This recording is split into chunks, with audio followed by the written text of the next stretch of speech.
Welcome back to another technical video. Today we're going to be going through your question, answering it, and hopefully finding that solution for you. Guys, remember to stay just a little bit crazy like me, and hopefully you get to that resolution. Now, let's continue on to the video.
And that's it, guys.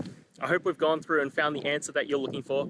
And look, if we did find that answer in your resolution, please hit the subscribe button. I'd really appreciate it. Now, until the next time you need technical videos, I hope you have a good one.